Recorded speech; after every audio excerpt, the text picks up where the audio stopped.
रहीम बेटा, आज का हमारा 35th नंबर लेक्चर है and we are going to talk about the plant hormones. And plant hormones जो हैं वो मैंने आपको एक बात बताई थी कि plants do respond but they respond by hormonal mechanisms. ठीक है, अपनी मूवमेंट को चेंज करना।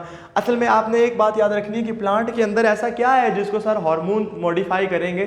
तो आपने एक बात याद रखनी है कि नंबर 1 प्लांट में फ़र्ज़ किया प्लांट की ग्रोथ की स्पीड, फिर उसके अलावा प्लांट के सेल्स की डिफरेंशिएशन, ठीक है, इसके अलावा बेटा फ्लावरिंग यानी प्लांट की, ठीक है, इसके अलावा लीव्स की एजिंग, ठीक है, इसके अलावा हम कहेंगे फ्रूट का बनना, फ्रूट सेट, ठीक है, फिर फ्रूट राइपनिंग, ठीक है, फ्रूट का गिरना, लीव सेंसेंस, ये वो एजिंग आ गई, एब्सिशन फॉल आउट होके गिर जाना, और प्लांट मूवमेंट्स यानी ट्रॉपिक मूवमेंट्स वगैरह, ट्रॉपिक मूवमेंट्स।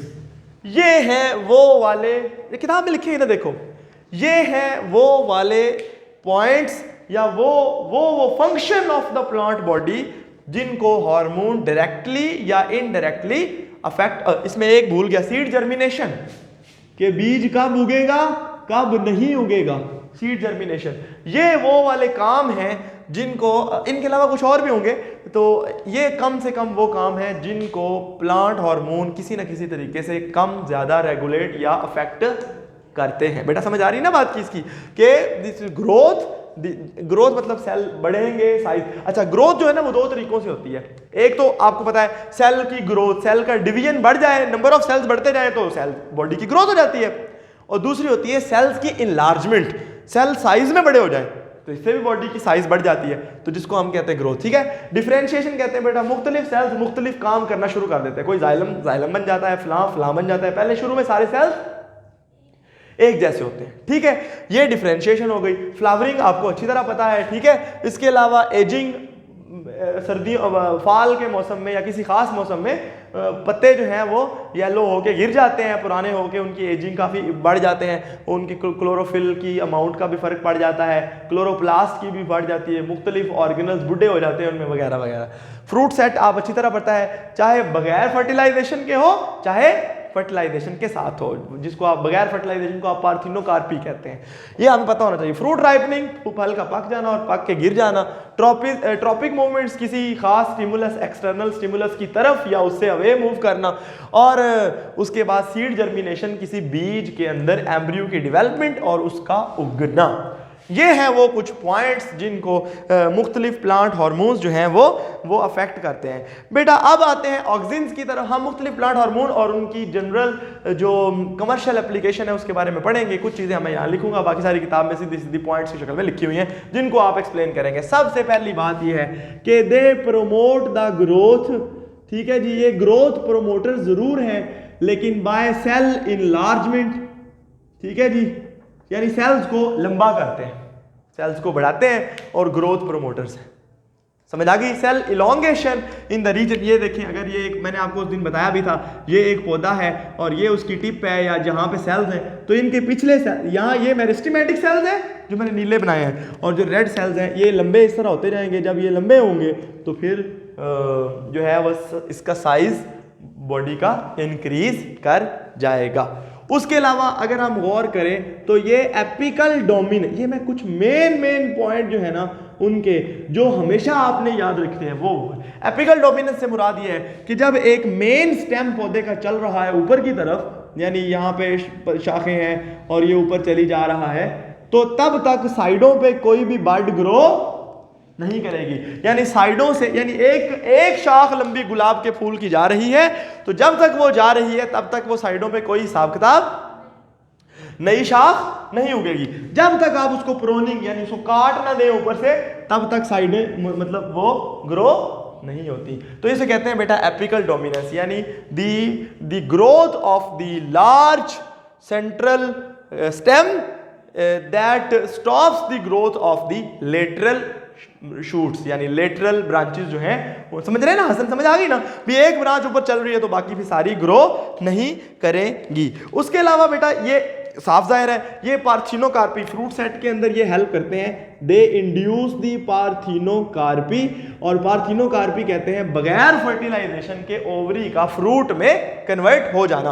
और याद रखिएगा एक और बात भी कि इधर देखो पार्थिनोकार्पी जो है वो इनमें इनको हेल्प करते हैं जिबरेलिन्स और साइटोकाइनिन्स भी, हम इसके बारे में डिस्कस करेंगे। इवन फ्रूट सेट करने में भी ये तीनों ही पार्ट प्ले करते हैं, यानी फ्रूट सेट जो है यानी फ्रूट का उगना ये इसी का पार्ट है, चाहे फर्टिलाइजेशन के साथ चाहे फर्टिलाइजेशन के बगैर। ये आपने पढ़ी हुई ये बात, बल्कि आप पढ़ेंगे आगे रिप्रोडक्शन वाले चैप्टर में कि जब फर्टिलाइजेशन हो जाती है तो जो ओव्यूल होता है उसके जो सेल्स हैं वो सारे के सारे ऑक्सिन्स प्रोड्यूस करना शुरू कर देते हैं, और ऑक्सिन्स के साथ साथ जिबरेलिन्स और साइटोकाइनिन्स भी प्रोड्यूस करते हैं, जिसकी वजह से बहुत सारी फूड उधर आके जमा होनी शुरू हो जाती है और फूल जो है वो फल में कन्वर्ट होना शुरू हो जाता है कि उसमें फूड स्टोर होना शुरू हो जाती है। ठीक है, तो ये वाली बात खैर आपको मैं पढ़ाऊंगा फ्रूट सेट कैसे होता है, ये हम आगे पढ़ेंगे। इसलिए बगैर फर्टिलाइजेशन के भी फ्रूट सेट हो जाता है जिसको पार्थिनोकार्पी कहते हैं, और अगर हम किसी पौधे के ऊपर ऑक्सिन्स का स्प्रे कर दें साथ इनका भी जिबरेलिन्स का और साइटोकाइनिन्स का भी, तो वो जो है वो पौधे में फ्रूट ग्रो होना शुरू हो जाते हैं बगैर फर्टिलाइजेशन के ही, उसकी ओवरीज यानी उसके फूल जो है वो फलों में कन्वर्ट हो जाते हैं।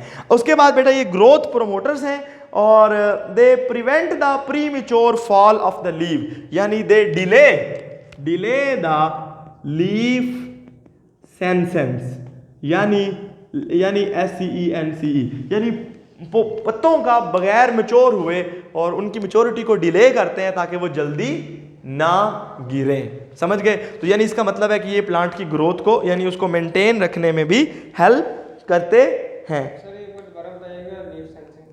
लीफ सेंसेंस मींस लीव्स का एज होके गिर जाना, जिसको एब्सिशन भी हम कहते हैं। ठीक है, सेम है। ठीक है जी, दे प्रिवेंट लीफ, जो मैं लफ्ज बदल दिया किताब में वो वाला लिखा हुआ था। ठीक है जी, उसके अलावा जनाब अली दे प्रोमोट, अच्छा और कोई चीज रह गई है तो बेटा बताना, इसमें एक मिनट है। They cause delay in the leaf senescence और इनहिबिट द एब्सिशन, ये भी आपने पढ़ लिया।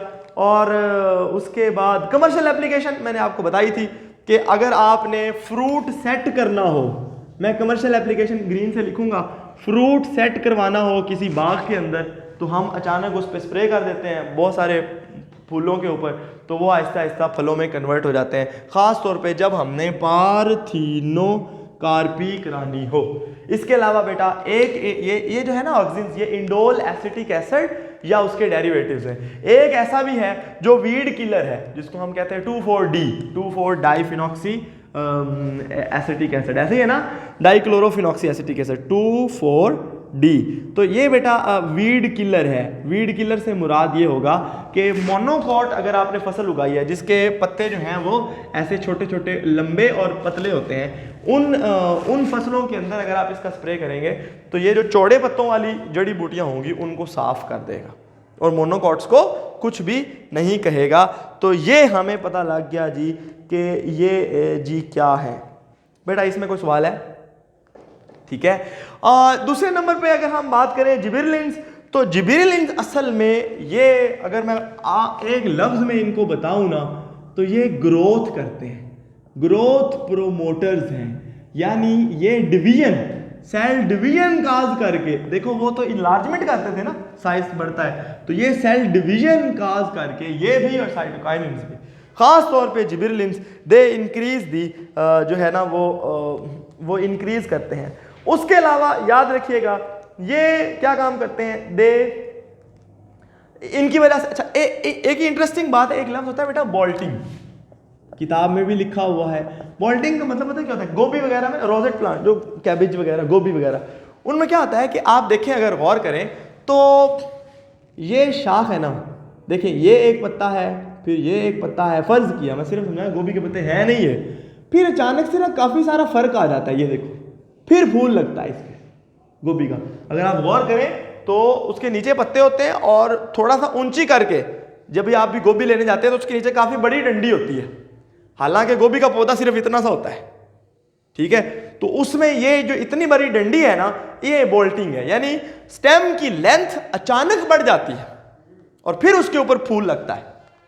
समझ गए? तो ये है प्रोसेस, यानी दे इंक्रीज, यानी यहां पे फिर वो गोभी का फूल दुनिया में सबसे बड़ा होता है ना, तो फूल फिर लगता है, यानी they increase there the sudden increase in the length of the this what we say the stem और इंटरनोड, यानी लीव्स के आपस के दरमियान का फासला काफी ज्यादा हो जाता है और फिर उसके ऊपर जाके फूल लगता है। सही है, जिसको हम कहते हैं बोल्टिंग का प्रोसेस। उसके अलावा जी स्टेम ग्रोथ बढ़ जाती है, दे स्टॉप द डोरमेंसी, ये साफ जाहिर है ये ग्रोथ प्रमोटर्स हैं, तो ये दे क्या करेंगे, दे stop the dormancy. Stop the dormancy का मतलब क्या है, ये कैसे काम करते हैं बेटा? जिबरेलिन्स के बारे में एक बात मशहूर है कि ये कुछ एंजाइम बनाते हैं। क्या बनाते हैं?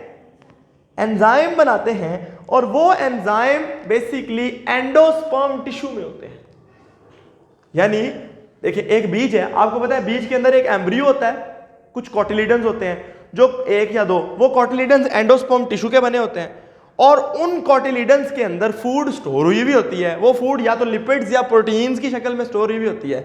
तो ये क्या काम करते हैं कि उसकी डोरमेंसी, आपको पता है हर बीज एक ऐसी हालत में होता है कि वो ग्रो नहीं करता, ठीक है, वो सीड की डोरमेंसी होती है। जब आप उसको फेवरेबल इन्वायरमेंट मिलता है, पानी मिलता है, बाकी टेम्परेचर मिलता है, ऑक्सीजन मिलती है, तब जाके वो ग्रो होना शुरू होता है।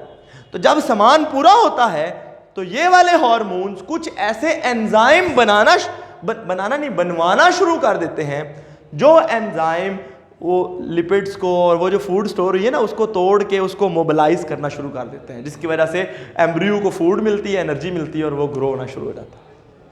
समझ गए? यानी how they break the seed dormancy, समझ गए? They stop the dormancy, they break the seed dormancy. Why? How?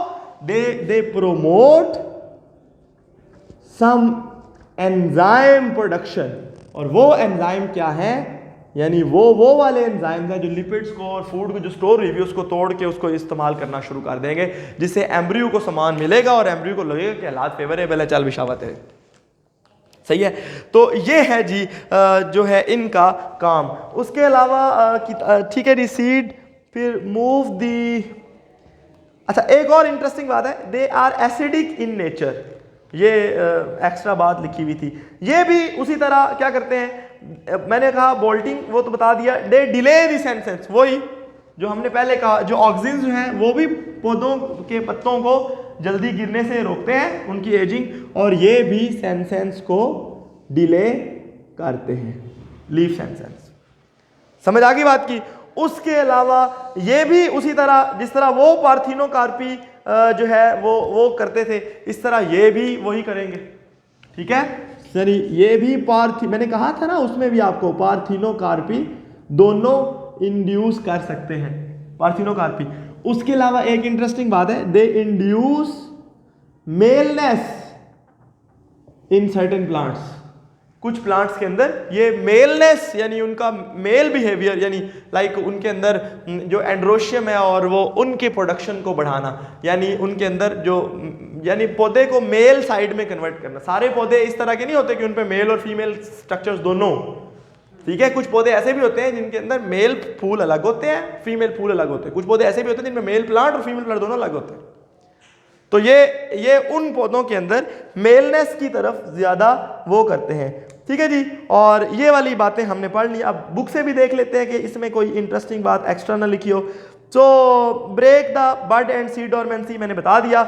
Apical dominance में ये इनकी हेल्प करते हैं। Yes sir, break the bud and seed dormancy लिखा है। यस, तो इसमें ये बड से क्या मुराद? बड से मुराद वो होगा जो आलू का पौधा है ना, उसके ऊपर बर्ड्स लगी हुई होती हैं, जहाँ एसेक्सुअल वो रिप्रोडक्शन है, तो उनके अंदर बर्ड्स को ग्रो कराना, या जितनी भी सारी वेजिटेटिव प्रोपेगेशन है उन सब के अंदर उसको रोक देता है ना, उनको बढ़ाना, ये ग्रो कराता है। ब्रेक द बड डोरमेंसी, बड को ब्रेक करना ना, उसकी डोरमेंसी को ब्रेक करना। समझ गए जनाब बात को? और बेटा इसमें कोई इंपॉर्टेंट बात हो तो बताएं। उसके अलावा साइटोकाइनेसिस डिले द एजिंग। अच्छा, इनके अंदर फिर क्या जाता है कि साफ जाहिर है ये चूंकि इनकी कमर्शियल एप्लीकेशन क्या होगी कि चूंकि ये एजिंग को डिले करते हैं, ठीक है, तो गोभी शोभी के ऊपर इनको स्प्रे किया जाता है, या ऐसे पौधों के ऊपर फूलों के ऊपर जिनको आपने काट के बाद में गुलदस्ते बना के बेचना हो तो उनके ऊपर स्प्रे किया जाता है, या उनके अंदर उन ऐसे जीन्स डाले जाते हैं जो कि इनकी प्रोडक्शन को, जिबरेलिन्स की प्रोडक्शन को बढ़ा देते हैं, जिससे वो फूल ज़्यादा देर तक जल्दी गिरते नहीं है और वो ज़्यादा देर तक सही रहते हैं, और फिर उनको काट के इंडस्ट्री के अंदर बेचा जाता है। जिसकी एग्जांपल आप गेंडा ले लें, अब गेंडा तो महीनों तक सही रह जाता है, इवन गोभी का फूल भी काफ़ी देर तक सही रह जाता है। समझ गए बेटा बात को? तो ये चूंकि उनकी सेंसेंस को कम करते हैं यानी एजिंग को कम करते हैं, तो इनकी कमर्शियल एप्लीकेशन ये भी, ये साइटोकाइनिन्स की भी हो सकती है और इनकी भी हो सकती है। सही है जी। Some of their commercial application are as under, अच्छा इसके अंदर क्या है जी, they promote the fruit setting, और बाकी वो अल्फा माइलेज प्रोडक्शन वो आप सारा पढ़ लीजिएगा। फ्रूट सेटिंग देखें, ये इनमें ये भी फ्रूट सेटिंग में इस्तेमाल हो जाते हैं और ये भी फ्रूट सेटिंग में इस्तेमाल है। मैंने कहा था दोनों ही पार्थिनोकार्पी इंड्यूस करते हैं, तो दोनों का स्प्रे भी किया जाता है और दोनों का स्प्रे किया जा सकता है, किया जाता भी है। ठीक है जी। और साइटोकाइनिन्स की अगर हम बात करें तो साइटोकाइनिन्स ये बेसिकली प्लांट के अंदर ना ये एक लफ्ज होता है काइनेसिस, क्या होता है यानी हाँ यस ठीक है जी, एक लफ्ज होता है काइनेसिस। ये साइटोकाइनिन्स हैं यानी ये भी याद रखिएगा, ये दो एब्सिसिक एसिड और इथीन प्लांट के हार्मोन्स की दो कैटेगरीज होती हैं। एक होते हैं प्लांट ग्रोथ प्रोमोटर्स और दूसरे होते हैं प्लांट ग्रोथ इनहिबिटर्स। ये जो दो है ना, एब्सिसिक एसिड और एथीन, ये बेसिकली प्लांट ग्रोथ इनहिबिटर्स हैं और ये तीनों प्लांट ग्रोथ प्रमोटर हैं, वन वे और अदर। समझ गए? तो नंबर 1 ये क्या है जी, cell division. Number 2 cell enlargement भी किसी हद तक, हमेशा नहीं, ठीक है। नंबर 3 इंटरेस्टिंग बात, सेल डिफरेंशिएशन। याद रखें, मैं आपको एक इंटरेस्टिंग बात बताऊं, आप टिश्यू कल्चर का पता है ना भाई, टिश्यू कल्चर में सारे सेल्स एक जैसे होते हैं ना, उन पे फिर साइटोकाइनिन्स डाले जाते हैं, तो वो कुछ सेल्स को कुछ बना देते हैं और कुछ सेल्स को कुछ बना, समझ रहे ना, किसी को रूट सिस्टम किसी को शूट सिस्टम बना देते हैं।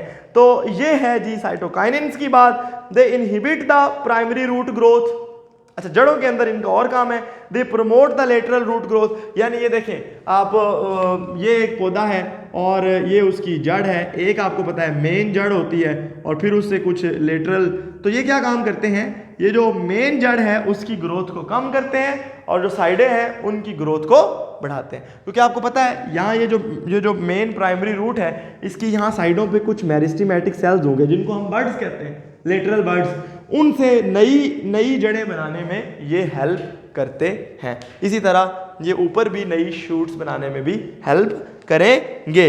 Promote the stem growth by, देखे ना लिखा हुआ है, they promote the stem growth by cell division in the apical and lateral meristems. Apical meristems का मतलब होगा लेंथ इंक्रीज करनी और लेटरल मेरिस्टेम्स का क्या मतलब होगा, नई शाखें और नई जड़ें बनाना। उसके बाद promote bird initiation and leaf growth, same बात है, promote the fruit growth and can rarely induce parthenocarpy, देखें ये भी पार्थिनोकार्पी में इस्तेमाल हो जाते हैं।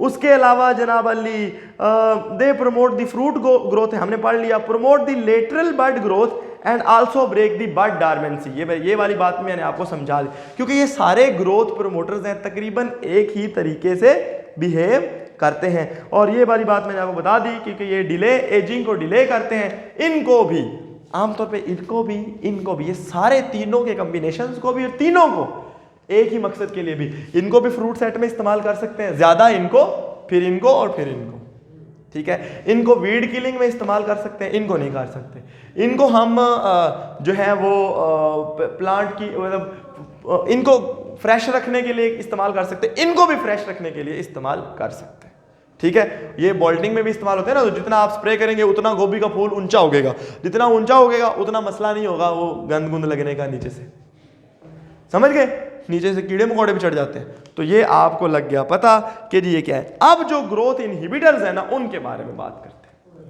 जो एब्सिसिक एसिड है ना, अच्छा इसका नाम गलत लिखा गया है, हम तो इसका नाम ऐसे बताए एब्सिशन। एब्सिशन से क्या मुराद होगा कि फलों को पका के गिरा देना या बीजों को जल्दी, पत्तों को जल्दी, समझ रहे हैं ना, उनकी एजिंग करके उनको गिरा देना। पर ये काम है, हाँ यही मैं बताने लगा हूं, ये गलत लिखा गया, किताब में है सही कि यानी ये दे इंड्यूस द एब्सिशन, एब्सिशन से मुराद ये होगा कि ये राइपनिंग एंड फॉलिंग या एजिंग ऑफ द लीव्स, ऐसे है ना। लेकिन ये ऐसे होता नहीं है, इसका जो मेन काम है ना वो मैं आपको बता देता हूं, that is the promote seed dormancy. जब हालात सही नहीं होते ना तो ये हाई होता है, एब्सिसिक एसिड हाई होता है, तो ये डॉर्मेंसी को मेंटेन रखता है, प्रोमोट करता है कि आपने अभी ग्रो नहीं करना, हालात ठीक नहीं है। जब हालात ठीक होते हैं एब्सिसिक एसिड ऑटोमेटिकली कम होता है और जो जिबरेलिन्स है वो ग्रो करा देते हैं। कैसे, वो आपने पढ़ लिया, समझ गए हसन कि it is basically involve in seed dormancy. असल इसका काम ये है। बाकी किताब में वो जो बात लिखी हुई है that is basically associated with ethene, ये मैंने आज एक आर्टिकल पढ़ा है, ठीक है, कि एब्सिसी किताब में ये बातें लिखी हुई है, that is inhibit the stem and the root growth notably during the physiological. असल में इसको स्ट्रेस हार्मोन कहेंगे। ये बात ठीक है, जो पहली बात है कि जब स्ट्रेस होता है तो ये बॉडी की ग्रोथ को स्लो कर देगा या कम कर देगा या नहीं कर देगा, ठीक है। लेकिन इसका वो रोल कि ये फलों के पकने में या फलों के जो है फूल पत्तों के गिरने में इसका कोई ख़ास रोल है, तो वो ऐसा नहीं है। लेकिन चूंकि किताब में लिखा है इसलिए आप पढ़ेंगे। मेन बाकी काम यही है कि सीड डॉर्मेंसी को मेंटेन रखना और जब स्ट्रेस की कंडीशन हो तो ग्रोथ को रोकना, सही है जी। और इसी मकसद के लिए हम इसको कमर्शियली इन्हीं चीज़ों के लिए इस्तेमाल भी कर सकते हैं कि फ़र्ज़ किया आप चाहते हैं, आपने कुछ बीज स्टोर किए हैं, आपने उनको स्टोर कर ले, तो आप चाहते हैं कि ये ना उगे जब मैंने इनको स्टोर किया, अभी तो आपने उनको फसलों में लगाया भी नहीं, तो आप उसके ऊपर इस्तेमाल कर सकते हैं ताकि ये सीड डॉर्मेंसी को मेंटेन रखे और बीज अपनी स्टोरेज पीरियड के दौरान ना उगे। समझ गए हो बात को हसन? तो एब्सिसिक एसिड को पढ़ ही लेते हैं। That inhibits the stem and the root growth notably during the physiological stress, ये मैंने आपको बता दिया। प्रोमोट द डॉर्मेंसी, ये भी मैंने आपको बता दिया। Promote the flowering in short day plants and inhibits in the long day plant. अच्छा, ये एक पॉइंट किताब में लिखा, ये इंटरेस्टिंग बात है। जिबरेलिन्स को ना आप याद रखेंगे, gibberellins can be substitute to red light. अच्छा, ये वाली बात आपको रिप्रोडक्शन वाले चैप्टर में समझ आएगी। कुछ पौधे होते हैं जो लॉन्ग डे प्लांट होते हैं, वो रेड लाइट एब्जॉर्ब करके फ्लावरिंग शुरू कर देते हैं, सही है, जो लॉन्ग डे प्लांट होते हैं, सही है। तो अगर हम जिबरेलिन्स लगा दें तो लॉन्ग डे प्लांट के अंदर शॉर्ट डेज में भी फ्लावरिंग की जा सकती है। यानी एक देखें, एक पौधा है जो दिन के टाइम, दिन जब लंबा होगा, लॉन्ग डे प्लांट है ना, जब लंबे दिन होंगे वो ज़्यादा विजिबल, दिन के टाइम वो रेड लाइट को अब्जॉर्ब करता है और फ्लावरिंग में आता है, और रात के टाइम होती है फार रेड लाइट, ठीक है। तो वो शॉर्ट डे प्लांट में अगर रात बड़ी हो तो वो फ्लावरिंग करते हैं। तो अगर आप शॉर्ट डेज, अभी सर्दियां हैं, दिन छोटे हैं, आप किसी लॉन्ग डे प्लांट के अंदर फ्लावरिंग करवाना चाहते हैं तो आप क्या करेंगे, आप उस पर जिबरेलिन्स का स्प्रे कर देंगे। उससे क्या होगा कि उसकी वो जो ज़रूरत थी ना लंबे दिन की, वो उसकी ज़रूरत ये पूरी कर देंगे, क्योंकि they can substitute for the red light. Red light समझ आ रही है बेटा? समझ आ रही है? ऊपर से गुजर रहा है, ठीक है। ये असल में इसलिए मैं अभी तेज़ी में बताया क्योंकि रिप्रोडक्शन वाले चैप्टर में इस पर पूरा डिटेल है, फोटो पीरियडिज्म, तो वो हम पूरा एक टॉपिक पढ़ेंगे, उसमें short day, long day plant और डे न्यूट्रल सब कुछ पढ़ेंगे। तो इसलिए अभी सिर्फ इतना बताना ज़रूरी था कि ये, और इसका उलट इफेक्ट एब्सिसिक एसिड देता है, ये याद रह जाएगा आपको। जिबरेलिन्स रेड लाइट, मैंने इसलिए लिखा भी रेड से है, जिबरेलिन्स रेड लाइट के लिए वो, और इसका मतलब है वो लॉन्ग डे प्लांट में फ्लावरिंग कर देते हैं जब दिन बड़े ना भी हों तब भी, और ये उसका उलट इफेक्ट करता है, तो आपको समझ आ जाएगा, सही है जी। अब आते हैं बेटा अच्छा, इसके बाद है जी abscisic acid some time produce the leaf senescence. मैंने कहा था आपको कि ये बाकायदा एजिंग, लेकिन ये बात गलत लिखी हुई है, ये मतलब इस तरह नहीं है, क्योंकि मैंने अभी आपको बताया कि लिखा हुआ है कि ये पत्तों को डिले वो करता है, जल्दी एज कर देता है, पर ये काम बेसिकली फलों और पत्तों के साथ इथीन करती है और प्रोमोट्स द क्लोज। हाँ, ये चूंकि स्ट्रेस हार्मोन है, ये अहम बात है, ये क्लोजर ऑफ स्टोमेटा, बेटा अगर वाटर, देखें कोई भी स्ट्रेस हुआ, चीज़ें पूरी नहीं मिल रही, सीड की ग्रोथ रोक दी, सामान पूरा नहीं है, स्ट्रेस है, बॉडी की ग्रोथ रोक दी, पानी कम है, स्टोमेटा बंद कर दिए। समझ रहे हैं ना, ये बेसिकली स्ट्रेस से रिलेटेड इसके काम है और ये ग्रोथ इनहिबिटर है। अब आप समझ गए होंगे कि अगर हमने कोई काम करना हो तो हम इसको इस कामों को इस्तेमाल कर सकते हैं। आखिरी बात है इथीन। बेटा इथीन का मेन काम होता है राइपनिंग ऑफ द फ्रूट्स। कोई फल जब लग जाता है तो वो उससे भी इथीन प्रोड्यूस होती है और ये चूंकि गैस है तो इसलिए ये क्या काम करती है, एक फल है ना उससे गैस निकल रही होती है, वो दूसरे फल को पका रही होती है, सही है, और कुछ जो पहले पका पड़ा है उसको और पका रही होती है। समझ गए? तो ये सारे के सारे, इसीलिए फल जो है वो एक ही सीजन में पकते हैं क्योंकि एक गैस होती है इथीन, और कुछ लोग बाकायदा इसका स्प्रे करते हैं एक एरिया के अंदर। या अगर आप ये भी कर दें कि अगर आप एक फल पका हुआ रख दें एक डब्बे के अंदर बंद करके और उसमें बाकी सारे फल कच्चे हुए रख दें, तो हम क्या करेंगे, वो सारे कुछ दिनों में पक जाएंगे और जो पहले पक चुका होगा वो खराब हो चुका होगा, वो ओवर राइप हो चुका होगा। समझ गए? तो इसका मेन काम ये है। इसके अलावा इथीन करती है लीफ एब्सिशन, असल पर किताब में नहीं लिखा हुआ, ठीक है। Ethene is involve with the leaf abscission, यानी फलों पत्तों को गिराने में, उनकी एजिंग में, लीफ सेंस में उसको प्रमोट करती है और फलों को राइपन करती है, पकाती है और फिर उनको गिराती भी है। यस, समझ गए बेटा बात को? तो ये है जी all about the plant hormone.